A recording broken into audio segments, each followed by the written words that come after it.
C'est l'heure d'Elbès Africa, la quotidienne. Bonsoir à toutes et à tous et bienvenue pour un nouveau numéro d'LBS Africa, la quotidienne, et c'est une première dans ce format lors de cette couverture de cette CAN 2021 qu'on suit bien sûr tous ensemble. Et pour m'accompagner ce soir, un Malien content mais qui a des choses à dire. Ousmane Keita, salut Ousmane. Salut Nas. Comment tu vas? Ça va nickel, ça va être mort aujourd'hui. On va revenir sur le match mouvementé entre la Tunisie et le Mali, bien évidemment. Ce sera le gros de cette émission. Au programme, on aura également un mot sur les matchs d'hier, notamment la contre-performance de l'Algérie face au Sierra Leone. On parlera également de la belle impression que nous a laissé le Nigeria face à l'Égypte. Et puis il y a la Côte d'Ivoire qui rentre dans la compétition ce soir. Donc on aura un petit mot également pour les hommes alors je ne sais plus qui est le sélectionneur, mais je sais que Serge Aurier est dans l'équipe. Voilà. Je ne sais pas s'il est capitaine, dites-nous sur le live. Mais en tout cas, la Côte d'Ivoire qui rentre dans la compétition ce soir. Alors, pour parler du gros sujet, c'est le sujet de la journée qui a fait polémique et qui continue de faire polémique. C'est bien évidemment le match entre le Mali et la Tunisie, un match qui s'est fini à la 89e minute de jeu. Et pour en parler, alors Ousmane est avec moi, mais on va accueillir dans quelques instants Salim Layouni, le temps que je le contacte. Déjà, Ousmane, un mot sur ton ressenti, sans parler bien sûr de ce qui s'est passé sur la pelouse, mais déjà cette fin de match rocambolesque, qu'est-ce que t'en penses? C'est lunaire ce qui s'est passé tout à l'heure lors de la rencontre Mali-Sénégal, qui déjà l'arbitre il avait arrêté une première fois déjà le match à la 85e minute, et là il arrête à la 89e minute, et tu vois le staff tunisien qui se dit attends mais on est où là, on est dans... Même dans FIFA, il n'y a pas ça. C'est dire, non mais ce qui s'est passé, c'est incroyable. Et puis, je comprends tout. Moi, je suis malien, je suis content pour la victoire, mais voilà, gagner comme ça, voilà quoi. Et puis voilà, les Tunisiens, je comprends leur colère. Hein. C'est grave ce qui s'est passé tout à l'heure. En plus, l'arbitre, il avait déjà des antécédents en plus de corruption apparemment. Ouais. Donc non franchement, et puis voilà, c'est après on va dire ouais, la CAN, regardez la CAN, regarde ce qui se passe à la CAN, c'est normal que les Européens ils considèrent même pas la compétition, regarde ce qui se passe. Ouais. Et déjà les arbitres, c'est n'importe quoi. Effectivement. On a Salim qui est avec nous ce soir pour le numéro d'LBS Africa et qui est venu nous parler de ce match également. Salut Salim. Salut Nassordine, salut à tous. Salut Salim. Alors, on l'imagine, toi aussi, tu as été un peu circonspect par ce qui s'est passé cet après-midi. Ton ressenti sur cette situation? En fait, l'arbitrage catastrophique sur le continent, moi j'ai l'habitude parce que moi je regarde en fait beaucoup. Moi je suis la Coupe de la Confédération, ce qui est l'équivalent de l'Europa League et la Champions League africaine.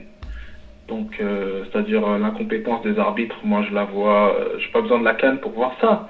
Par contre, siffler 2 fois la fin du match, c'est-à-dire à la 85e et à la 89e, sachant qu'il y a eu 9 changements, 2 VAR et une pause fraîcheur, ça franchement... Et un carton rouge. C'est vrai que là quand même je m'y attendais pas. Ouais, non. Pourtant, je suis vacciné, la sourdine.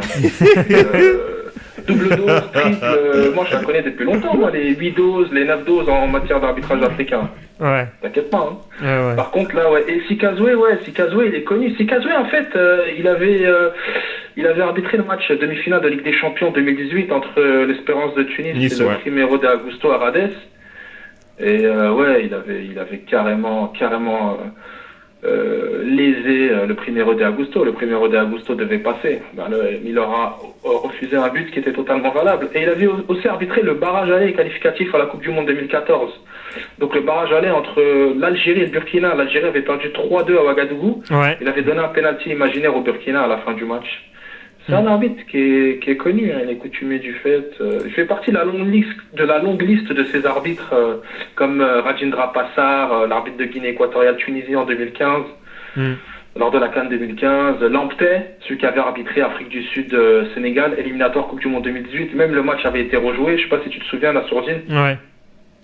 Voilà, il y a eu aussi, il y a eu en 96 la finale de la CAN, Afrique du Sud Tunisie, en 78 aussi la demi-finale de la CAN, Ghana Tunisie, le match de la troisième place, Nigeria Tunisie. C'était la Tunisie a l'habitude de se faire voler comme ça. Mais après, moi, je veux dire que le Mali mérite sa victoire parce que, en fait, le Mali, eux, ils ont joué le match. Si on veut parler du foot, le Mali a joué, a contrôlé le jeu au milieu de terrain.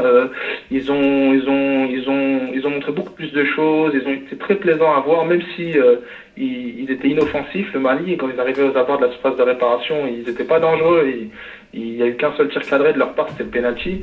Mais sinon, dans le jeu, moi, en fait, le Mali n'a rien à voir dans tout ça. En fait, c'est le Mali, ils ont fait leur match, ils ont rien à se reprocher.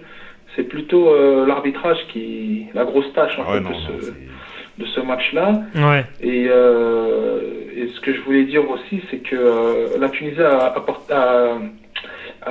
déposé une réserve technique. Exactement. Et en fait, on va attendre ce qui va se passer. Ils veulent quoi, la Tunisie, en fait? Ils veulent rejouer le match, c'est ça? Parce qu'ils sont pas revenus, je crois. En fait, ils devaient revenir, je crois, sur le terrain. Donc les joueurs maliens sont revenus avec le 4e arbitre. L'arbitre principal de la rencontre, du coup, n'est pas revenu. Mais la Tunisie n'a pas voulu revenir, je crois, parce que je crois qu'ils veulent rejouer le match. Alors, je suis pas sûr, mais je crois qu'ils veulent rejouer le match, en fait, la Tunisie. T'as des infos là-dessus, Salim? Ouais, parce qu'en fait, le règlement ne prévoit pas, on a sorti le règlement, il prévoit pas comment dirais-je,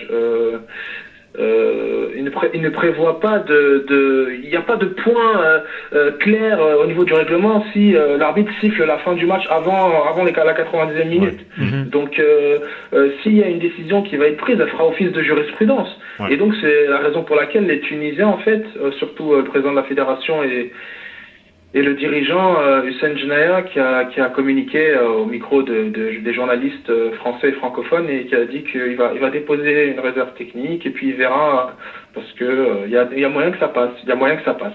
Parce qu'il n'y a pas de point de règlement clair par rapport à cette situation-là. Donc ça fera effectivement jurisprudence. Salim et Ousmane aussi, je vous pose la question, les gars. Est-ce que ce qui s'est passé, ça aura des conséquences sur la bonne tenue de la compétition? Est-ce qu'il y aura un avant et un après selon vous? Bah oui, bien sûr. Là, si Kazoué, c'est fini pour lui. Hein. Oui, déjà, oui. Ça devait être fini depuis longtemps pour lui. Je comprends pas comment la CAF ils font pour le remettre dans les grandes compétitions comme la CAN, en fait, vu que cet arbitre, c'est pas la première fois qu'il nous fait des bavures comme ça. Je comprends pas comment la CAN fait pour le faire arbitrer d'autres matchs, en fait. Je comprends pas. Il était là à la Coupe du Monde 2018, hein. Il faut quand même le rappeler. Hein. Ouais. C'est quand même énorme, hein. C'est énorme, hein. Donc en fait, il est considéré par les instances comme un grand arbitre, quoi. Il y avait un arbitre qui était comme ça, qui était catastrophique, qui s'appelait Kofi Kodja à l'époque. Notamment, il avait officié lors de la demi-finale de la CAN 2010 entre l'Égypte et l'Algérie. Lui, c'était vraiment un coutumier du fait. Hein. Lui, il a arbitré pendant des années des finales de Ligue des Champions, des demi-finales de CAN, alors qu'il était catastrophique. Mais il restait parce que le comité exécutif, le comité de désignation des arbitres au niveau de la CAF ou de la FIFA, hein. De toute façon, aussi à la FIFA, il les prenait pour la Coupe du Monde. Hein. Donc, c'est pas clair, en fait.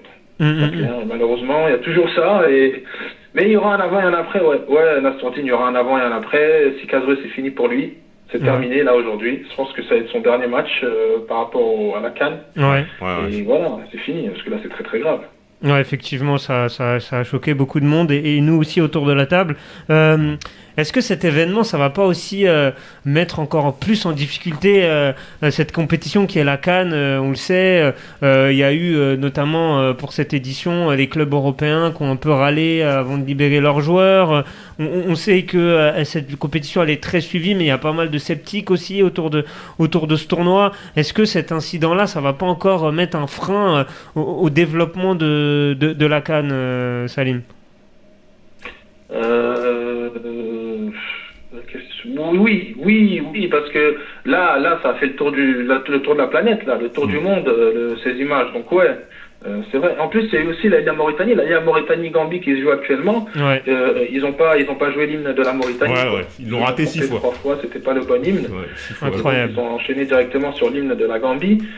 Ça, par exemple, aussi, c'est pas bon pour l'image de la CAN.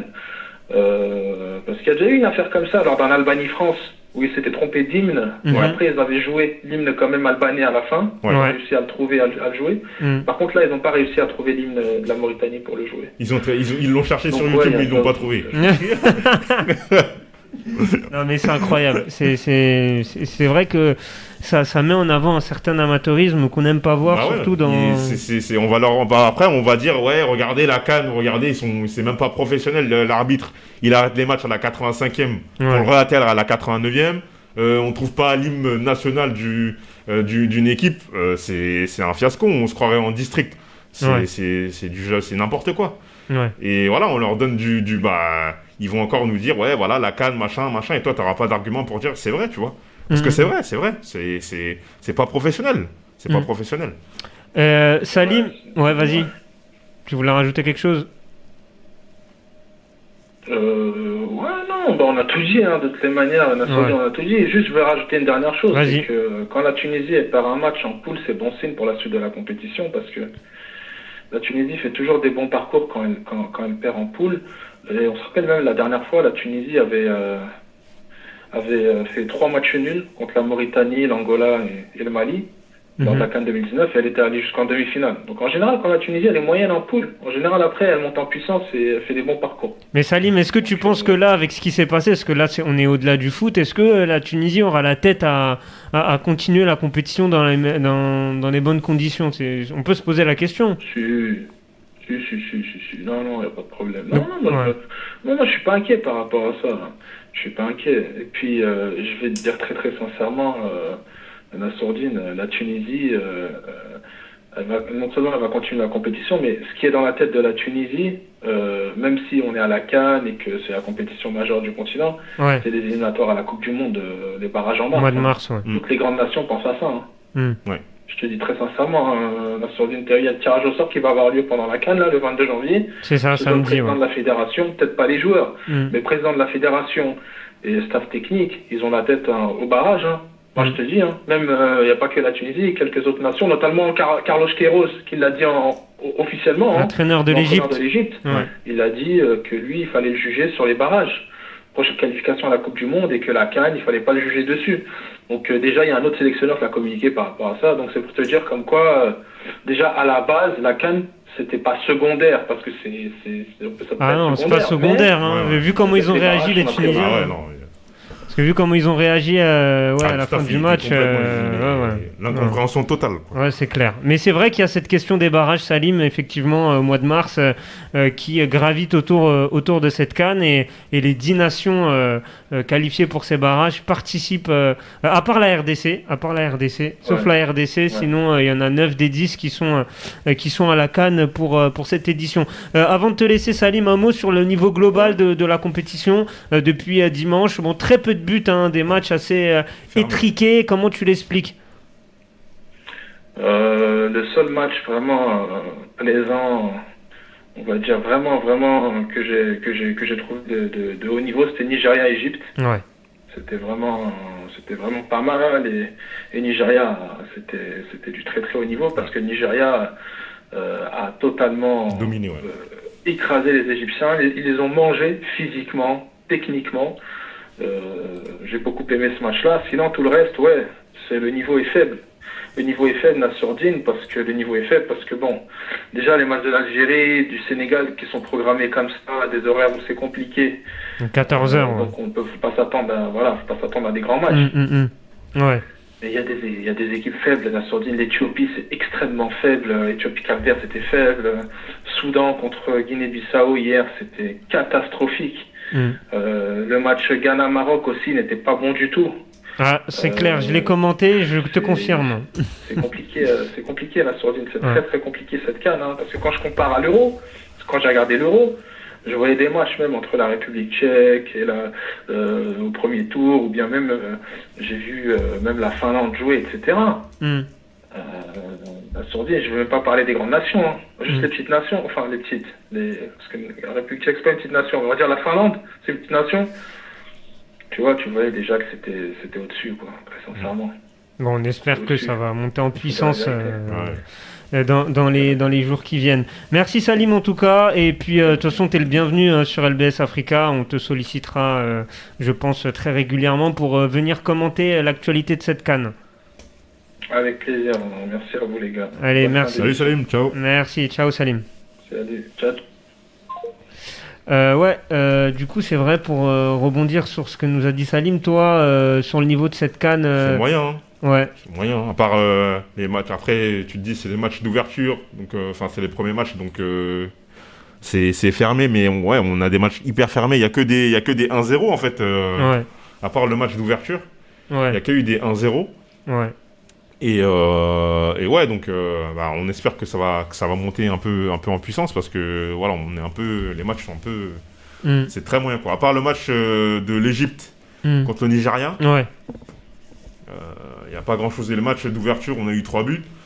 Avec une surprise, avec le but de l'outsider. Sinon, d'ailleurs, la réaction d'Ousmane disponible sur notre Instagram. Ah ouais, quand je me suis levé là. Quand tu t'es levé, complètement circonspect par la sortie d'Onana. Il ne s'en est toujours pas remis, Ousmane.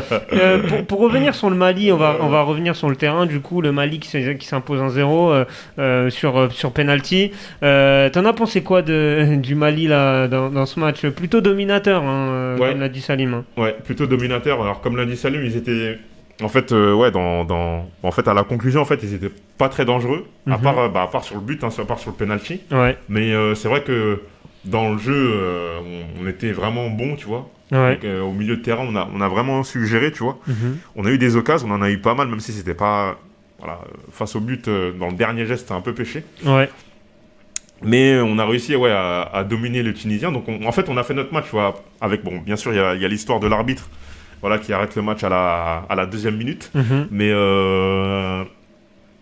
ouais, sinon on a su gérer le match. On s'est créé des occasions. Donc c'est bien, c'est de bon augure pour la suite, tu vois. Ouais, buteur sur penalty, Brahima Koné qui a bien transformé son penalty. Il a pris à contre-pied le portier tunisien Ben Saïd. Et Kazri qui a raté son. Et Kazri qui rate un penalty. Parce que pour ceux qui n'ont pas suivi le match. Arrêté par Ibrahim Monkoro. Voilà, la Tunisie a eu l'occasion de revenir à un partout, mais Kazri a raté son penalty. Ouais. Ou bien on peut dire que le gardien malien l'a arrêté. C'est un peu des deux. Il Ouais. y avait une citation de Fabien Barthez qui disait un penalty bien tiré ne s'arrête pas. Ouais, c'est vrai. Est-ce que tu es d'accord avec cette théorie? Il a raison. Ouais. C'est vrai. Le Mali, il y a quand même des bons joueurs. Hein. J'ai regardé déjà la compo d'équipe. Bon, Ibrahima Koné, l'attaquant de pointe. Il y a Moussa Djenepo qui joue en Angleterre. Ouais. Il y a les deux Adama Traoré. Il y a Amari Traoré également, le capitaine qui joue à Il n'y a que Rennes. des Traoré. Hein. Oui, c'est ça. Il y a Samaseko Aïdara, c'est quand même du haut niveau. Sur le banc, Yves Bissouma qui joue à Brighton. On a Khalifa Koulibaly qui joue à Nantes. El Bilal Touré qui joue à Reims, d'ailleurs, qui a fait un aller-retour. Hein. Lui, il est rentré, il est ressorti. Carton rouge pour El Bilal Touré. Et le carton rouge. Ça méritait jaune, mais rouge, c'est sévère. Franchement, ouais. C'est un peu sévère. Rouge, c'est sévère. C'est un peu bon, après en l'arbitre. plus, il a vu la VAR et tout. Ouais. Rouge, c'est sévère quand même. Hein. Ouais. Bon, après l'arbitre, on va pas revenir sur sa prestation, on en a assez parlé. Mais il y a quand même du réservoir au Mali. Comment tu sens cette équipe? Pour toi, quels sont les points forts et les points peut-être à améliorer pour la sélection? Alors je pense que on l'a vu avec la Tunisie, tu vois. Donc je pense que l'un de nos points forts, c'est franchement, au milieu de terrain où tu vois que on est vraiment pas mal, tu vois. Ouais. Et avec des Bissouma qui peuvent apporter de la vitesse et de la percussion tout simplement pour éliminer l'adversaire. Ouais. Tu vois, comme des joueurs comme ça, qui peuvent faire la différence. Ouais. Donc on a une équipe assez équilibrée, je vais dire, tu vois. Et je pense que on peut aller loin dans la compétition si on continue comme ça, tu vois. Alors déjà en plus avec une première victoire au premier match, le premier match est vraiment très important. Ouais. Ce qui te permet tout simplement de te lancer dans la compétition. Ouais. Et ça, en fait, dès que tu gagnes le premier match, tu as déjà un demi-pied pour les phases finales. Ouais. Donc à voir, tu vois, à voir. Je pense qu'on va se qualifier pour les phases finales. Mais bon, les phases finales, c'est un autre tournoi aussi, tu vois. C'est autre chose. Tu vois. Ouais. Les matchs à coup près, c'est un autre, c'est une autre mentalité. C'est totalement différent, tu vois. Tu gagnes, tu continues, tu perds, t'es fini. Ouais. Donc voilà, à voir pour la suite. Moi, je suis confiant en tout cas. Voilà, les Maliens, faut rester confiants, hein. Et du coup, bah, j'espère que ça va continuer comme ça, quoi. Ouais, et en tout cas, moi, collectivement, il y a eu des belles phases de jeu en première période. Mon deuxième, ça... Je pense que... ce que je pourrais dire ce qui serait à améliorer, en fait, c'est face au but, quoi. Ouais. C'est dans le dernier geste, où là, on voit qu'il y a un peu de mal, tu vois, où on n'avait pas eu de tir cadré, à part le penalty. Donc, c'est dans le dernier geste où il va falloir être un peu plus précis, surtout dans les phases finales, où là, tu es obligé d'être précis si tu veux continuer l'aventure, quoi. Exactement, donc, exactement. Voilà. Le Mali donc qui rentre bien dans sa compétition, cette victoire face au gros du groupe, hein, la Tunisie. Ouais, la Tunisie, ouais. Et le Mali qui retrouvera la Gambie qui s'est imposée, c'est officiel, 1-0 face à la Mauritanie. Et donc les deux premiers du groupe qui vont s'affronter, ce sera dimanche 16 janvier à 14h et ce sera commenté par le duo de Maliens, Salim Badiaga et Ousmane Koïta, et vous serez accompagné d'Ismaël Lazali qui sera avec vous pour commenter ce match Mali-Gambie. Et derrière, la même journée, la Tunisie. Et du coup, ça va être très intéressant de voir comment ils vont rebondir face à la Mauritanie. Victoire déjà obligatoire pour les Tunisiens. Et le Mali en cas de victoire qui... serait déjà qualifié, mais sécuriserait même la première place de ce groupe, très important quand on connaît un peu le système avec cette CAN à 24 équipes. Le Mali donc qui s'impose 1-0 dans des conditions un peu rocambolesques, on l'a dit, et je l'ai dit, donc la Gambie qui gagne pour son premier match de CAN de son histoire également, la Gambie qui s'impose 1-0 face à la Mauritanie et qui est donc co-leader du groupe avec le Mali. C'est un très très bon résultat pour nos amis gambiens. On va passer au match d'hier. Il y a eu 3 matchs hier. Bon, on va pas revenir sur Guinée, sur le Soudan, Guinée-Soudan. Un bon gros 0-0. Un bon 0-0. La Guinée qui a raté un penalty, malheureusement. À souligner. Donc très mal tiré d'ailleurs ce penalty. C'est Ibrahim qui va être triste. C'est pas la Guinée, c'est pas la Guinée-Conakry qui a joué hier. Ah, c'est la Guinée-Bissau, pardon, Guinée-Bissau. J'ai confondu Guinée-Bissau. Il va me tuer. La Guinée a gagné avant-hier. La Guinée s'est imposée 1-0. C'était face au Malawi. Voilà, donc la Guinée-Bissau qui a fait 0-0 face au Soudan. Et donc, dans le même groupe, Salim en a parlé. On va revenir sur la très belle prestation du Nigeria qui s'est imposé 1-0, mais qui aurait pu gagner plus largement. 2 ou 3. Tellement ils ont eu des occasions et tellement ils ont été dominateurs. Non, on n'a pas vu l'Égypte. Malheureusement, c'est compliqué pour Mo Salah qui n'a pas réussi en fait à. En fait, il est tout seul, tu vois. C'est trop compliqué. Et puis, le Nigeria a complètement dominé l'Égypte dans tous les secteurs, notamment avec leurs latéraux là, les Nigérians. Ils auraient pu en mettre 2 ou 3. Donc, quel but! Il y a Iheanacho, j'arrive jamais à dire ça. Iheanacho. Ouais, voilà. Et qui a mis un joli but. Ah ouais, très beau but en pivot, tout ça. Techniquement, c'est... Très joli but. Et, c'est bien joué. Ouais, donc le Nigeria, attention au Nigeria. Qui, clairement, qui ont montré qu'ils ont une place de demi-finaliste, finaliste, s'ils jouent comme ça. D'ailleurs, ils étaient en demi-finale en 2019. Ouais. Donc, très attention. On parlait beaucoup de l'Algérie. Qui a fait un petit 0-0. On va revenir sur ce match. Mais le Nigeria, attention au Nigeria qui produit du très beau jeu. Franchement, il n'y avait rien à dire. Franchement, le match, il y a eu 15-0. Mais vraiment très plaisant. Il était très plaisant, et puis les Nigériens, ça partait dans tous les côtés. T'avais Chukwueze qui était là, t'avais Iheanacho, le buteur, Moses Simons. Voilà, ça vraiment, c'était... ça allait vraiment dans tous les sens côté du Nigeria. Et moi, cette équipe d'Égypte, personnellement, elle m'a déçu. Et j'ai l'impression que collectivement, ils sont beaucoup trop dépendants de Mohamed Salah. Ils attendent vraiment qu'il fasse quelque chose. Et ça déresponsabilise un peu les autres autour. Bah ouais, parce qu'en fait, Salah, il était obligé de partir tellement bas qu'il était obligé de faire 70 mètres, de remonter le terrain à 70 mètres. Et ça, c'est pas possible, tu vois. Liverpool, tu vois, il est dans sa zone. Et là, c'est là où il est efficace, tu vois. Quand il part de la défense, pour remonter le ballon... voilà, c'est compliqué, tu vois. C'est compliqué, c'est trop compliqué. Il a eu une mini-occasion à un moment dans la surface où du bout du pied, mais ça reste quand même très très faible, C'est faible en termes d'occasion pour les Égyptiens. Que l'Égypte se réveille et qu'ils soient moins Salah dépendants, tu vois. Exactement. Le Nigeria, donc, qui prend la tête de ce groupe. L'Algérie, on va en parler. L'Algérie 0-0 face au Sierra Leone. Ouais.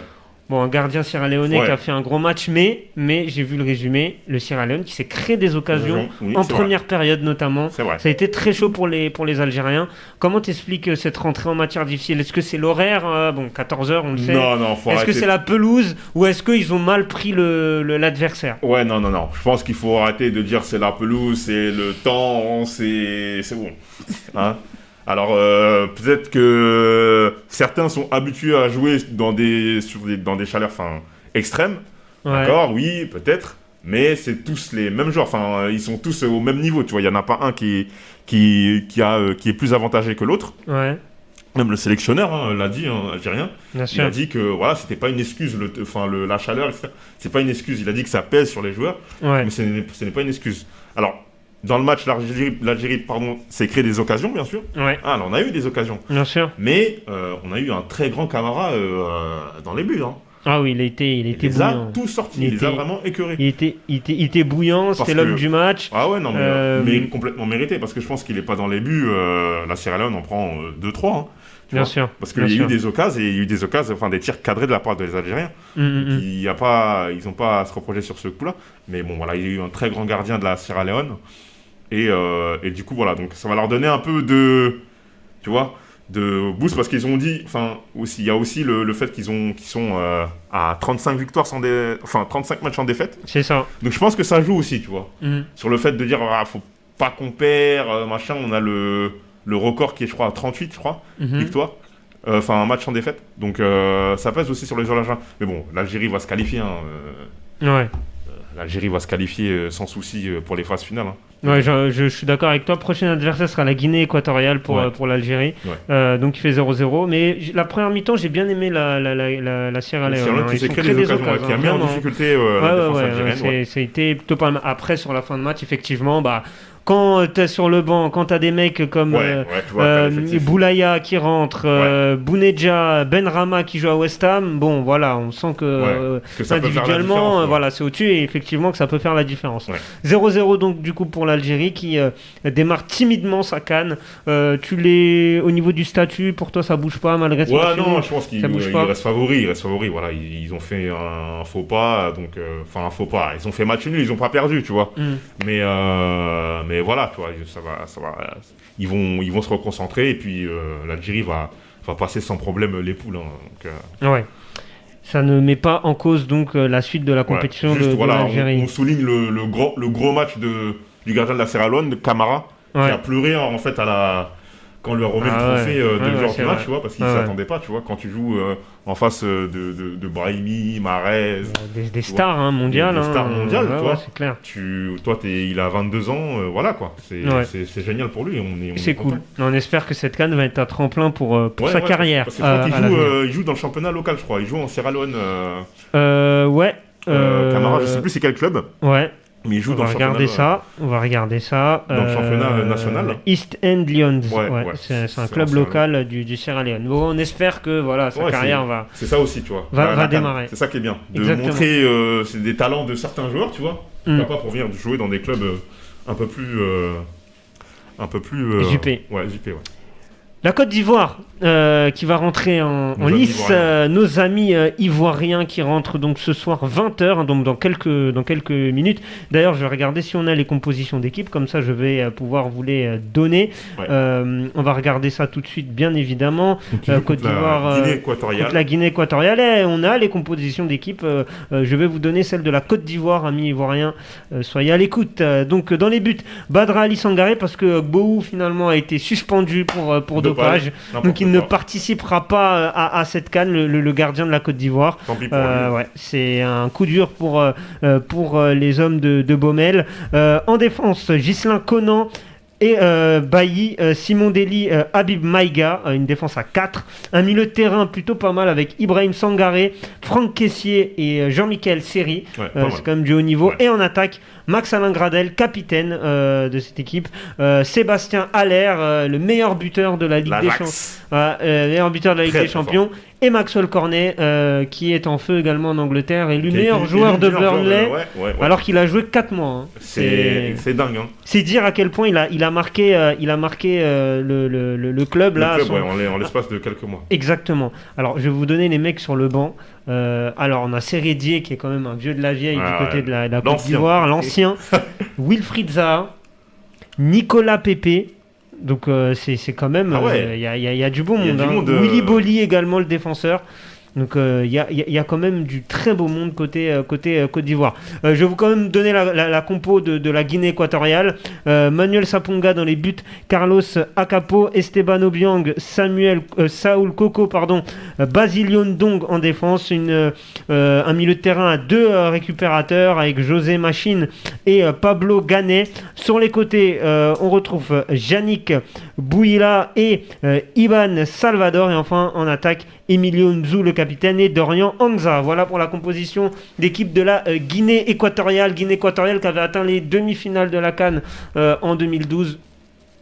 On sait un peu dans quelles conditions. C'était face à la Tunisie en quart. Ouais. Tunisie qui s'était fait un peu voler, voire beaucoup voler. En tout cas, on retrouve la Guinée équatoriale qui avait organisé du coup cette CAN en 2012 ou 2013. J'ai un gros doute. Ouais, non, c'était en 2012. 2012, j'ai un doute. J'ai regardé. Je vais regarder ça tout de suite. J'ai un doute. Voilà, c'est du direct, les amis. Pas dire de bêtises. Tac. Ouais, je crois que c'est en 2012. Ouais, parce que 2013, c'est en Afrique du Sud. Et 2012, c'est effectivement... Je crois que c'est en 2012. Ouais, on va regarder ça tout de suite. Oui, au Gabon et en Guinée équatoriale. Il y avait une double organisation. Parce qu'il me semblait que c'était aussi au Gabon, parce que le Gabon était sorti en quart de finale. Face au Mali, je crois, en plus, au pénalty. Si je dis pas de bêtises, lors de la séance de tir au but en 2012. Et la Guinée équatoriale, donc, qui avait atteint les demi-finales de cette CAN remportée par... 2012. Alors là, tu me poses une colle. C'est pas la. C'est la Zambie en 2012. C'est ça, c'est la Zambie. La Zambie. La Zambie qui gagne en finale face à la Côte d'Ivoire lors de la séance de tir au but. La Zambie d'Hervé Renard à l'époque, voilà, qui avait créé la sensation lors de cette CAN. La Côte d'Ivoire, du coup, qu'est-ce que tu attends de cette équipe, Ousmane? Équipe toujours redoutée. Toujours redoutée, la Côte d'Ivoire. Qui ne fera pas les barrages pour la Coupe du Monde, elle, qui a été éliminée, entre guillemets, par le Cameroun. Cette équipe de Côte d'Ivoire, comment tu la sens? Sur le papier, c'est quand même du costaud, on a du bon monde. On a du beau monde et franchement, pareil. Franchement, la Côte d'Ivoire, je les mets pareil, en favori aussi, tu vois. Ouais. En fait, la Côte d'Ivoire, ils sont toujours favoris. Tu vois. Parce que c'est la Côte d'Ivoire, tu vois. C'est parce que quand on pense à Côte d'Ivoire, on pense aux anciens, tu vois, Didier Drogba. Bien sûr. Tu vois, le grand Didier Drogba. Bien sûr. Kalou, Gervinho, tu vois. C'est des grands monsieur. Donc surtout Didier Drogba. Donc la Côte d'Ivoire toujours favori. Donc là, on va voir, ils vont jouer contre la Guinée équatoriale. Ouais. Donc normalement, ça devrait aller. C'est important de dire normalement. Parce qu'on sait jamais est possible. Ce qui peut se passer. Donc normalement, ça devrait aller. Après, est-ce que ça va être difficile? Peut-être. Parce que tous les matchs ont l'air d'être ultra fermés, tu vois. Il n'y a que des 1-0.